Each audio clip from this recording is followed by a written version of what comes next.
안녕하세요, 구독자 여러분. 구독과 좋아요는 채널 운영에 큰 힘이 됩니다. 안녕하세요. 내일 모레 75살 되는 여성입니다. 얼마 전에 평생 일궈온 생선가게 접고 새 인생 살고 있어요. 손녀딸이 이제는 남은 인생 즐기면서 살라며 문화센터 소개해줘서 열심히 다니고 있어요. 다 늙어서 무언가를 배운다는 게 참 힘든 일이지만 뒤늦게 배우는 재미를 알아서 최근엔 컴퓨터를 배우고 있답니다. TV로만 드라마, 영화를 접해봤지 유튜브라는 걸 접해보니 정말 새로운 세상이더군요. 사람들 사는 이야기도 들을 수 있고 아주 좋습니다.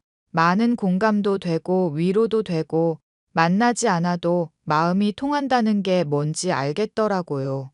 그래서 저도 이참에 용기 내서 지금까지 살아온 이야기 좀 해보려고 합니다. 사실 아들이 하나 있어요.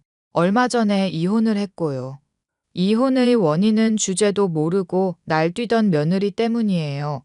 개구리 올챙이 때 생각 못한다고 하잖아요. 사람이 한결같아야 평탄하게 인생을 사는 법인데 며느리는 그러지 못했습니다. 구구절절 제 사연 한번 들어보시겠어요? 아들 밥은 먹고 다니냐? 요즘 다니는 회사는 어떠니? 지난번에 이직했다고 어미한테 들었다. 잘 다니고 있어요. 다행히 좋은 사람들 많이 만나서 즐겁게 일해요. 일도 그렇게 안 어렵고요. 어머니가 신경 많이 써주신 덕분이에요. 매번 저희 이렇게 도와주셔서 감사해요. 아니다. 아가, 내가 뭐 해준 게 있다고 그러니. 나는 너희들이 잘 먹고 잘 살면 그만이야. 아니에요, 엄마. 우리 힘들 때 엄마가 도움 주지 않았다면 저는 이렇게 일하지도 못했을 거예요. 제가 더 잘 모셔야 하는데 괜히 고생만 시켜드리는 것 같네요. 그런 말 마라. 다 사람마다 때가 있는 법이야. 지금 이렇게 고생하고 어려워도 나중에 가면 다 되돌려 받는다. 너는 반드시 잘 될 거야. 그나저나 어머님은 진지 잘 챙겨 드세요? 저희 없다고 끼니 거르시면 안 돼요. 걱정하지 마라. 옆 가게 김 여사랑 같이 잘 먹고 있어. 너희야말로 타지에서 고생하는데 잘 먹어야지. 내가 생선 좀 보내주련? 아니에요. 어머니도 파셔야죠. 매번 저희한테 보내주시면 못 파세요. 저희 걱정은 마세요. 맞아요, 엄마. 저희 단칸방에서 빌라로 이사도 갔어요. 회사 주택이라 큰 돈도 안 들이고. 집도 좋아요. 5년 정도 된 건물이라는데 내가 보기엔 완전 신축이나 다름없어요. 그러니 잘 되었구나. 아무튼 날도 추운데 내 걱정은 하지 말고 너희들 옷 따뜻하게 잘 입고 다녀라. 알겠어요. 엄마나 잘 챙기시고 또 연락드릴게요. 저는 아무것도 모르던 꽃다운 나이 18살에 남편한테 시집 왔습니다. 그 시절 모두가 그러했듯이 어른들이 중매서 주는 집안과 결혼하는 게 정말 흔한 일이었죠. 남편 얼굴은 결혼식 날 본 게 처음이었고 그걸 기점으로 아이 낳고 남편 뒷바라지하고 모진 시집살이도 견뎌내고 저도 그렇게 살았어요. 그렇게 결혼하자마자 아들을 가졌고 20살이 되던 해 아들을 낳았습니다. 모진 시집살이에 육아까지 하느라 정말 힘들더군요. 그러던 와중에 아이가 돌도 되기 전에 남편이 사고로 죽었어요. 시댁은 저에게 아들 잡아먹은 년이라고 짐 싸들고 나가라며 매일 막말을 퍼부었습니다.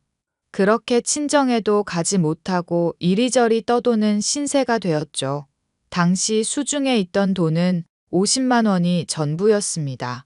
그 돈으로 아이와 함께 지낼 달방을 구했고 어렵사리 생선 장사를 시작해 지금에 이르렀죠.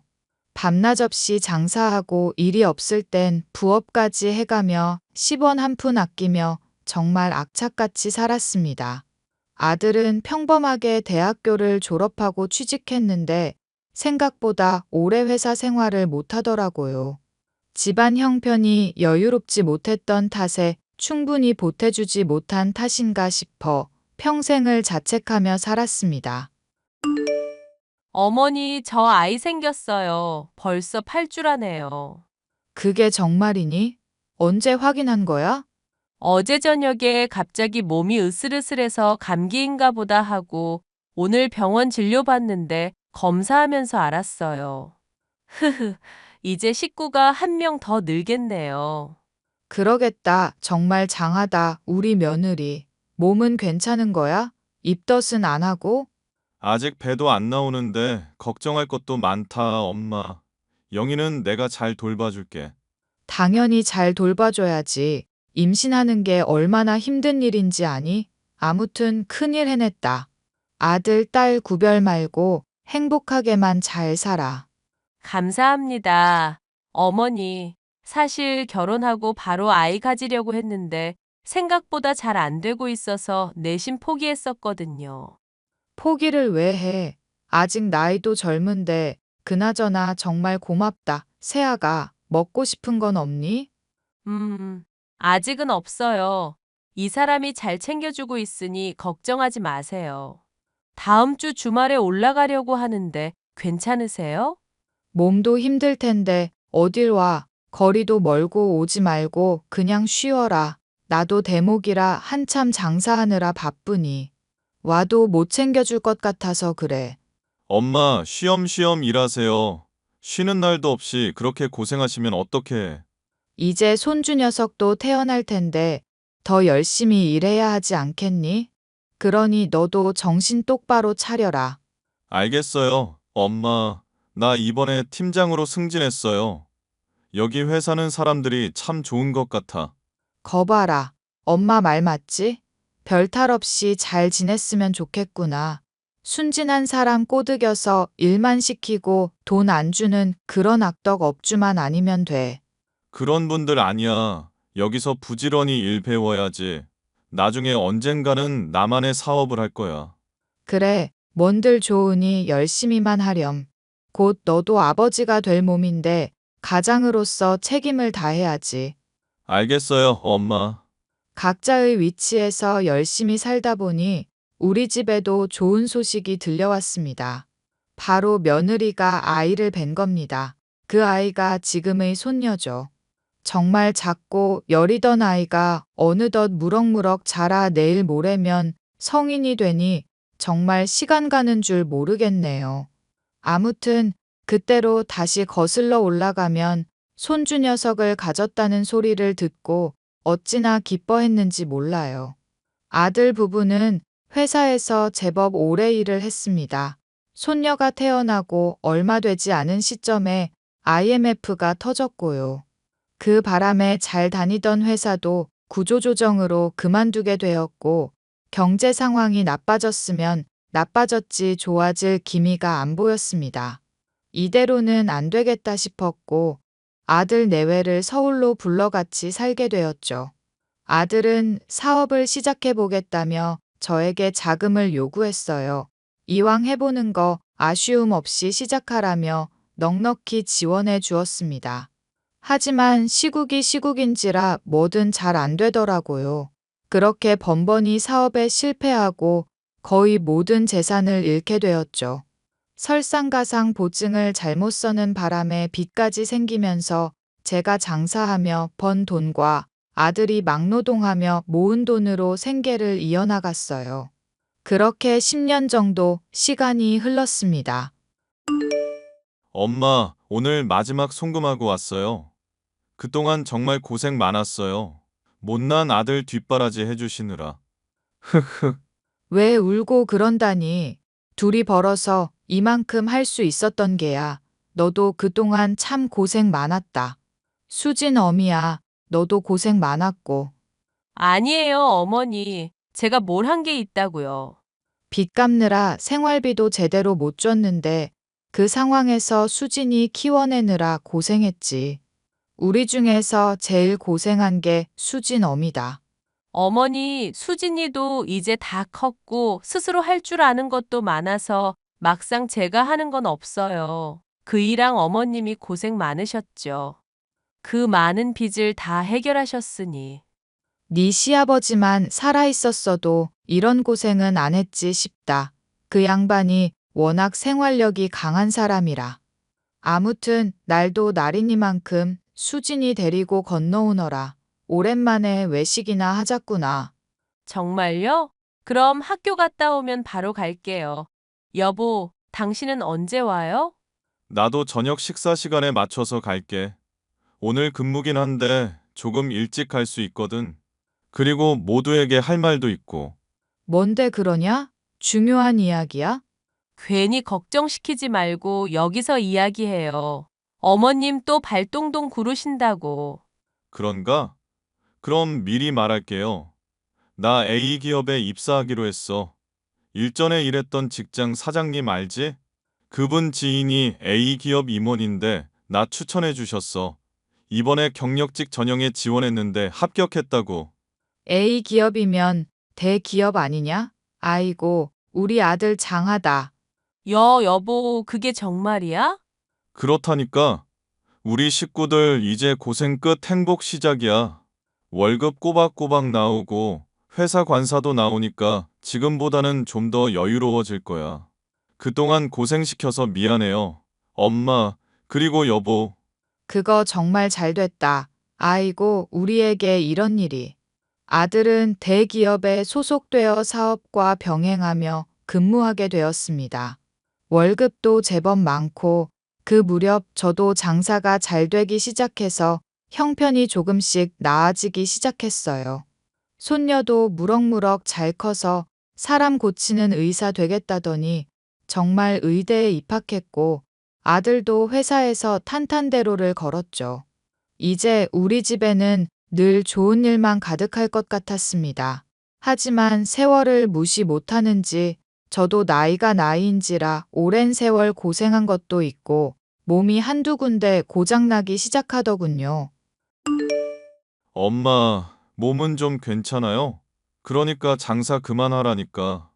고집을 부리셔서는. 아니다. 아직 한참 일할 수 있는 나이인데 해야지. 우리 손녀딸 하나라도 더 가리키고 좋아하는 거 사주려면 이 정도는 감내할 수 있다. 늙은이가 집에서 놀고 먹고 하면 자식들한테 짐이 되는 거야. 그러니 할 수 있는 데까지는 해보려고 한다. 아무튼 예나 지금이나 엄마 고집은 여전해. 병원은 다녀오셨죠? 오늘 손님이 많아서 간다는 걸 깜빡했구나. 주말에는 꼭 가야지. 뭐라고요? 안 갔어요, 그럼? 아니, 허리도 아프고. 그거 단순 관절 문제가 아니라니까? 엄마도 예전 몸이 아니라 관리해줘야 해요. 내가 지난번에 사준 영양제 잘 챙겨 드시고는 계세요? 아휴, 고놈 참 잔소리도 어지간히 하는구나. 어휴, 안 되겠네. 엄마, 내가 수진이랑 집사람한테 말해 놓을 테니까 당장 내일 가서 진료받고 검사받을 수 있는 거 다 받아요. 아이고, 아서라. 병원비며 검사비며 한두 푼도 아닌데. 원래 이 나이 되면 다 아프단다. 그러니 그냥 둬. 뭘 그냥 둬요. 그러다 진짜 골로 간다니까. 엄마, 오래오래 사셔야지. 그렇게 포기하시면 내가 뭐가 돼? 괜히 너희들한테 걱정 끼치기 싫어서 그렇지. 잔말 말고 아들 말 좀 들어요.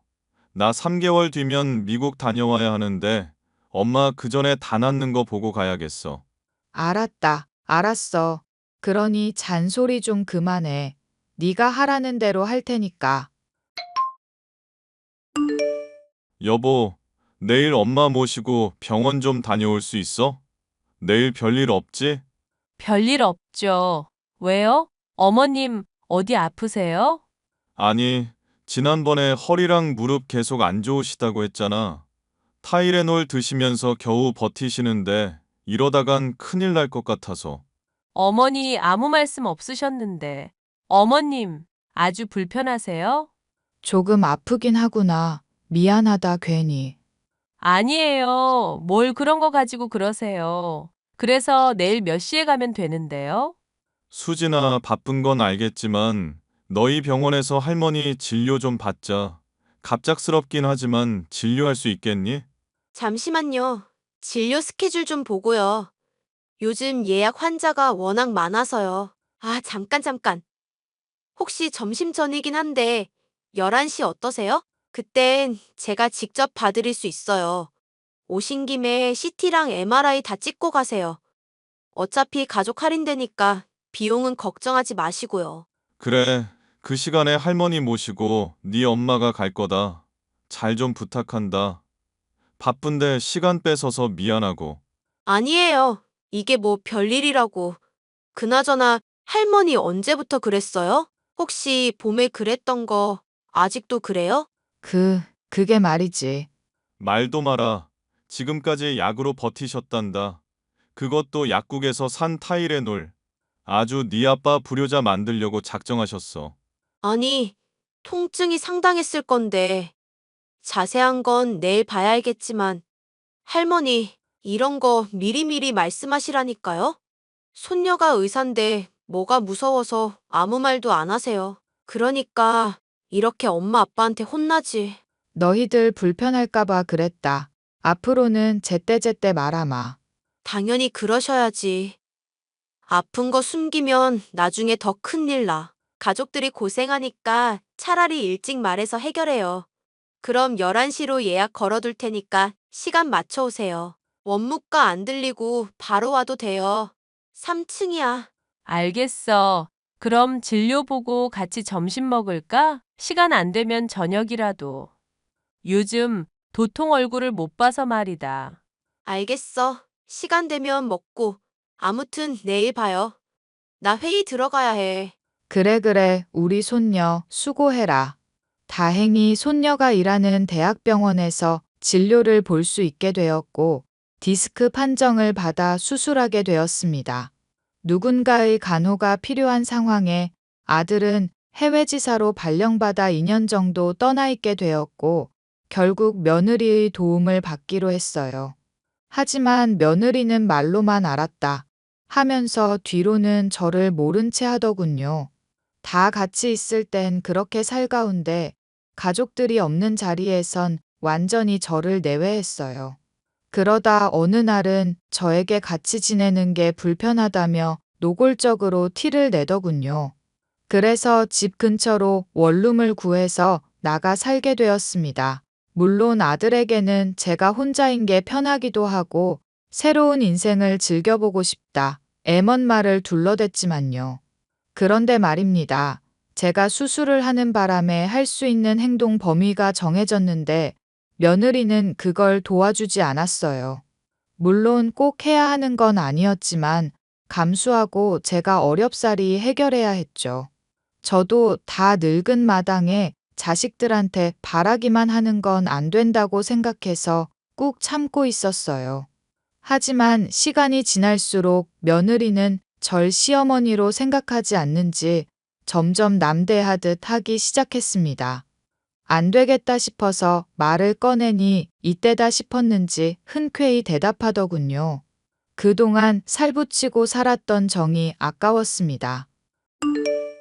예, 지금 바쁘니 내가 기니 할 말이 있구나. 네, 말씀하세요. 요즘 너 뭐 하고 다니는 거니? 경훈이 미국 갔다고 너무 밖으로 돌아다니는 거 아니냐? 나돌아다니다니요. 저도 제 할 일 하는 거죠. 제가 집안에만 틀어박혀 있으라는 법은 없잖아요. 그거야 그렇지. 내가 말하는 건 그게 아니다. 내가 미안해서 이야기 안 하려고 했는데. 경훈이 미국 가고 나서 디스크 수술하고 나 도와주겠다더니 왜 아무것도 안 하니?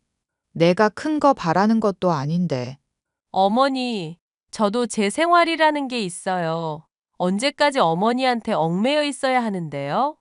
뭐? 너 그게 무슨 말이냐? 맞잖아요. 저도 그동안 고생 많았고 하고 싶은 거 이제야 좀 하겠다는데 그게 어렵냐고요. 지금 누가 하지 말라 그랬니? 됐다. 너한테 부탁하느니 내가 알아서 하는 게 낫지. 적어도 시어머니로서 대우는 해줄지 알았어. 그런데 툭 까놓고 이야기해서 너 수진이나 경훈이 있을 땐 나한테 온갖 알랑방귀 뀌어대면서 걔네 없으니까 나 몰라라 하는 거잖니. 그렇게 말씀하시면 저도 할 말이 없네요. 어머니가 그렇게 생각하시는 게 맞아요. 어이가 없구나. 앞으로 매달 나한테 30만 원씩 보내거라. 아무것도 안 하고 살자니 내가 안 되겠다. 그동안 내가 너희들 뒷바라지 해준 거 생각하면 이 정도는 아무것도 아니라고 생각한다. 참나, 그깟 돈 얼마나 된다고. 알겠어요. 그렇게 또 몇 개월의 시간이 흘렀고 디스크 수술 후 재활치료를 열심히 받았습니다. 며느리가 보내주는 돈과 아들과 손녀딸이 가끔 주는 용돈으로 간병인을 고용했어요. 며느리의 도움은 바라지도 않았습니다. 그러다 제가 정말 죽을 뻔한 일이 발생해요. 나이도 들고 수술도 받은 데다 몸이 약해져 있었는데 갑작스레 건강이 악화한 거였죠. 주말 아침 제가 정신을 잃고 쓰러졌는데 한참 뒤에 눈을 떠보니 병원이긴 했습니다. 그런데 신고자가 며느리가 아닌 자주 왕래하던 이웃집 할머니였어요. 무슨 상황인지 어리둥절해 있었는데 그날 밤 며느리가 병실 한편에서 통화하는 걸 듣고는 깨달았습니다. 그동안의 모습이 모두 거짓이었다는 사실을요. 그리고 제가 걱정되어서 병실로 찾아온 손녀도 그 이야기를 듣고 말았어요. 저와 눈이 마주쳤는데 아무 말 하지 말고 가라는 손짓을 했습니다. 손녀는 화가 잔뜩 난 채로 뒤돌아갔고요. 아, 글쎄. 늙은이도 이제 나이가 들었으니 곧 가겠지. 내가 아는 재산만 지금 20억이야. 적당한 시기에 이혼하면 돼.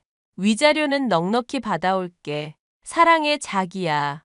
이런 대화를 하는데 아들과 손녀 생각에 피가 거꾸로 솟구치는 느낌이더군요. 며느리는 제가 하루라도 빨리 죽으면 상속받는 재산을 모두 가로챌 심산이었던 겁니다. 기막힌 사실에 휴대전화로 모든 대화를 녹음해 두었고 다음 날 아침 아들에게 바로 전화를 걸었어요. 경훈아, 거기 날씨는 어떻니? 어제까지만 해도 좋았는데 오늘은 비가 오네요. 엄마 몸은 괜찮으시죠? 내가 한국 가는 걸 좀 서둘러야겠어요. 안 그래도 그래야겠다.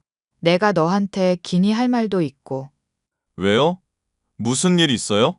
내가 정말 어이가 없어서. 수진 어미 말이다. 너 이참에 갈라서는 게 좋겠구나. 갈라서요? 지금 이혼하라는 말씀이세요? 갑자기 왜 그런 소리를 해요? 아무래도 수진 어미가 만나는 남자가 있는 모양이야. 수진이도 어제 같이 들었다. 그리고 나 이렇게 된 거 수진 어미 탓도 크다. 분명 수진 어미 있을 때 쓰러졌는데 신고자가 옆집 권 여사야. 무슨 말인지 알겠니? 그 사람이 알고서 모른 척하기라도 했다는 거예요? 그런 게 아니면 뭐겠니? 태연하게 병원 와서 내연남이랑 통화까지 하는 마당에 뭐가 무섭겠어. 그동안 내가 알고 있던 그 수진어미가 맞나 싶다.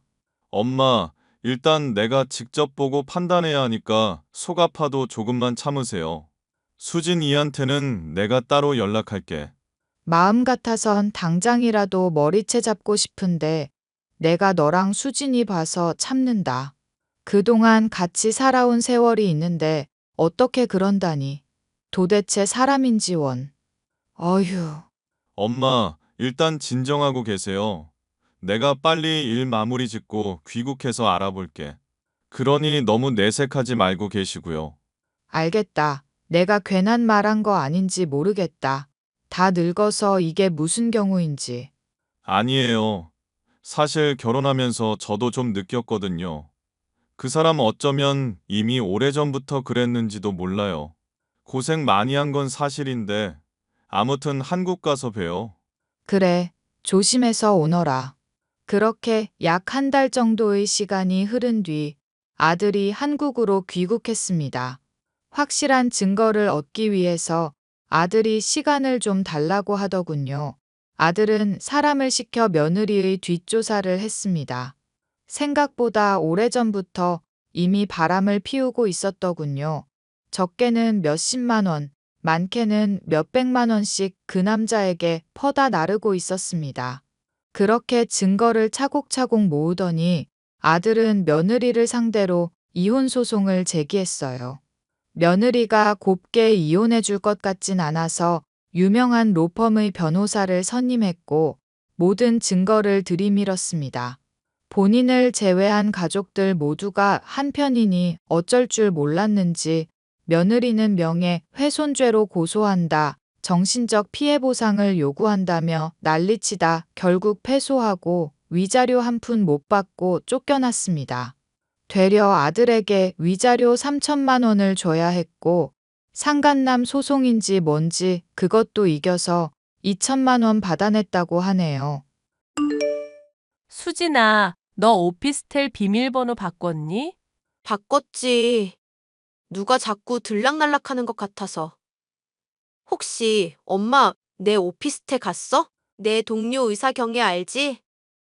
걔 말고는 올 사람이 없는데 아무래도 영 찝찝해서. 그거 엄마야. 가끔 가긴 했는데 방해됐나 보구나. 엄마가 오늘 가서 씻고 좀 자야 하는데 비밀번호 좀 알려줄 수 있겠니? 당신이 무슨 염치로 수진이 집에 가? 제정신이야?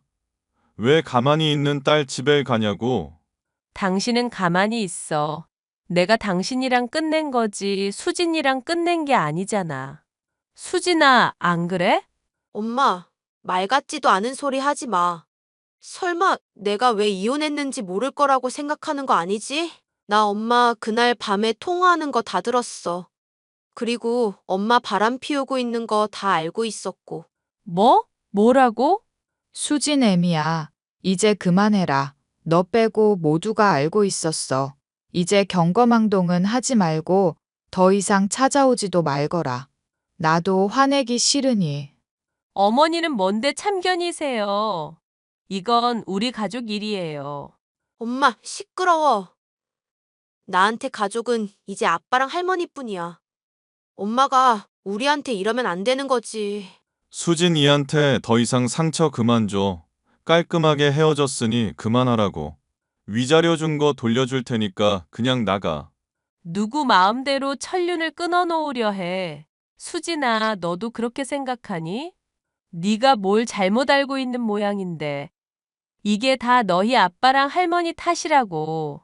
말 같지도 않은 소리 하지 마. 할머니가 엄마한테 어떻게 했는데. 그리고 지난번에 할머니 병원에 입원하신 거 엄마가 신고 안 하고 옆집 할머니가 신고했다며? 내가 모를 줄 알았어? 다른 사람들 눈은 속여도 의사 눈은 못 속인다고. 엄마가 제때 신고만 했어도 할머니 그렇게 오래 입원 안 해도 됐다고. 지금 후유증 때문에 절뚝이시는 거 그거 다 엄마 때문이야. 내가 진단서 끊어서 엄마한테 손해배상 청구시킬까? 너 어쩜 엄마한테 그러니? 내가 다른 사람도 아니고 너 낳아준 엄마야. 엄마니까 마지막 알량을 베푸는 거야.